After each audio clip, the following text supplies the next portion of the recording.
Congratulations, Shai, on your knot and the victory for the West Indies.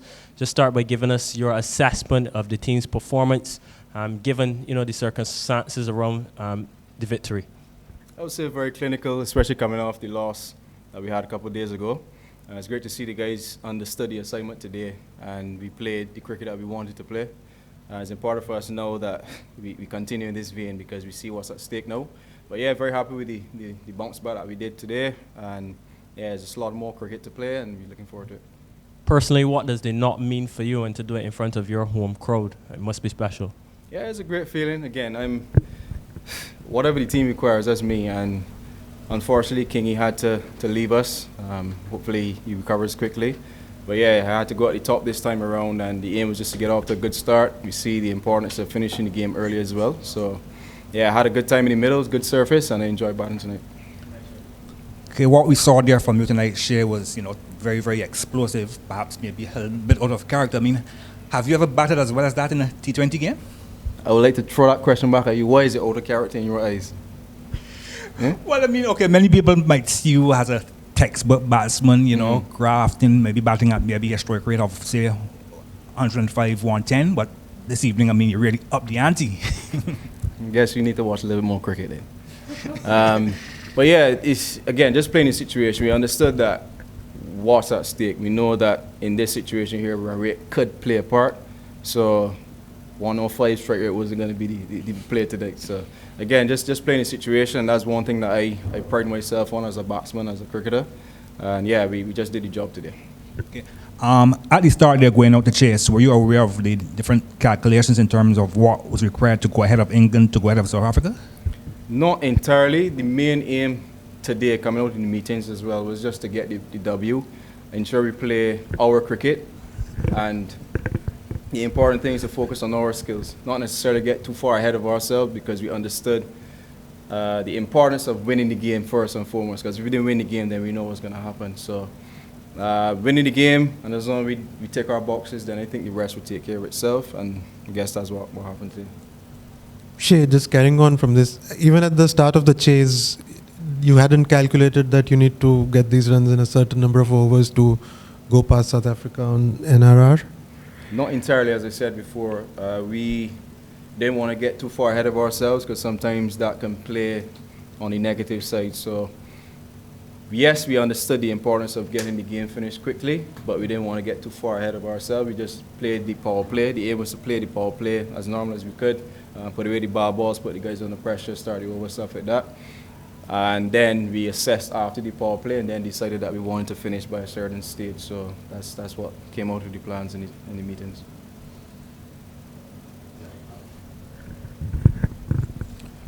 Hi, Shai, congratulations to you and the team.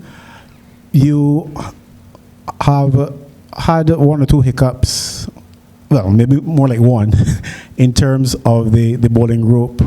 Well, you may not have maximized your batting, or some may think that in the previous game, the bowling maybe wasn't as impactful as one would have wanted. I noticed that there's a lot of dependence on the pacers, although we've got three spinners, and it tends to be a pattern that the spinners tend not to bowl out, although they have often been the most economical of the bowlers, and tonight was an example of that, where Moti and Hossain didn't bowl out. Is this a particular policy where you aim not to bowl out the spinners, or is it just according to the flow of the game?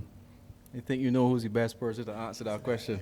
Yes, I know, but I just hope that you would have some insight from your team meetings. Again, if you're watching over from the sidelines, you'd understand that it's horses for courses.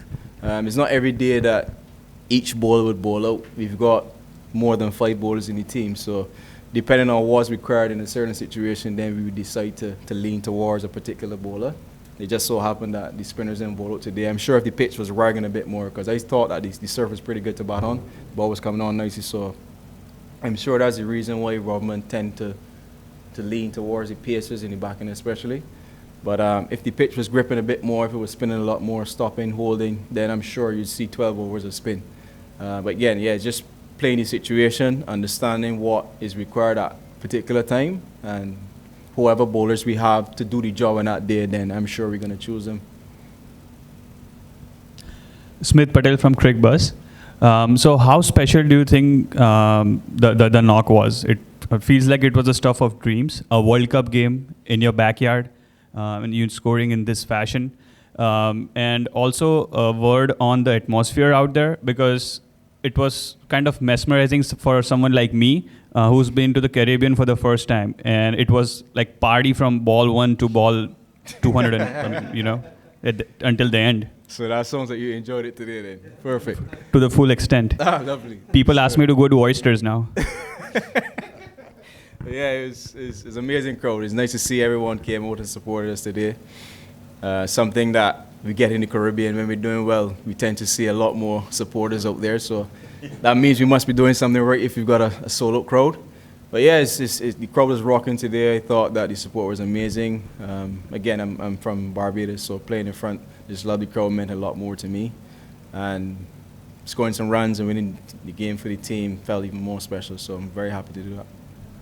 Yeah, Shai, you mentioned the crowd and the crowd support. Obviously, the West Indies have done tremendous in the group stage.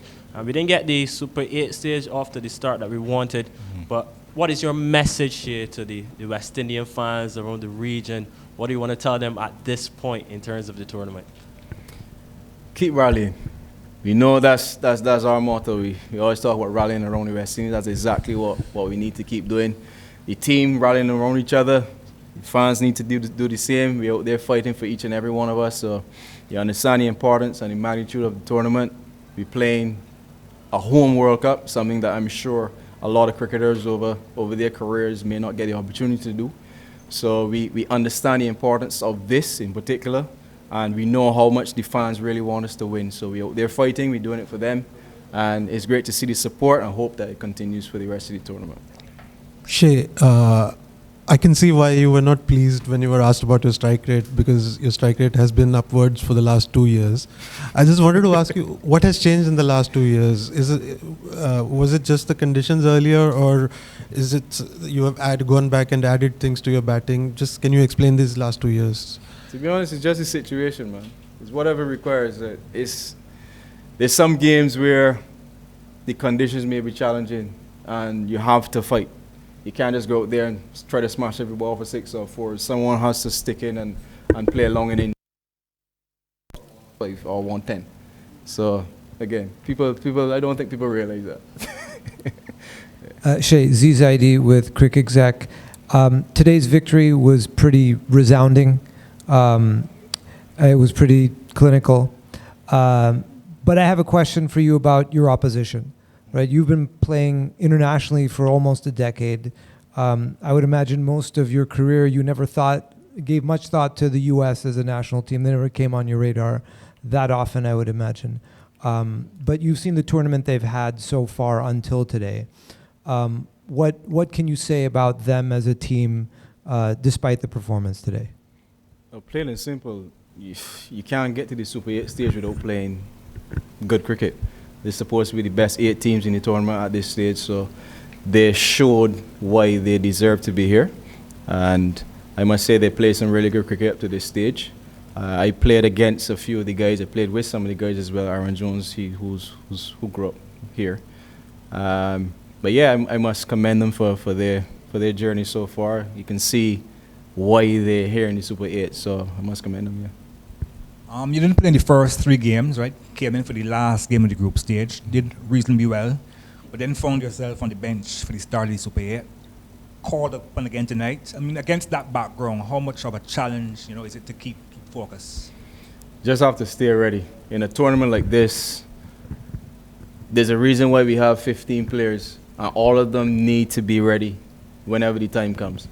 And again, there are different conditions that we have to face. We've got St. Lucia, which is one of the better surfaces. Then we got Guyana, which tends to turn and play a little bit lower. So again, horses for courses. You got to ensure that you're ready to play each situation, and we have players to play in certain conditions as well. So again, everyone is ready to play. We have a full squad of players. It's not just 11 guys in the team.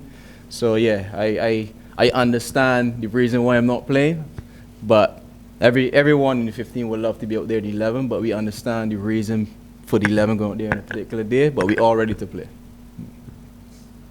Good. Thanks, guys. Cheers. Thanks, Shay.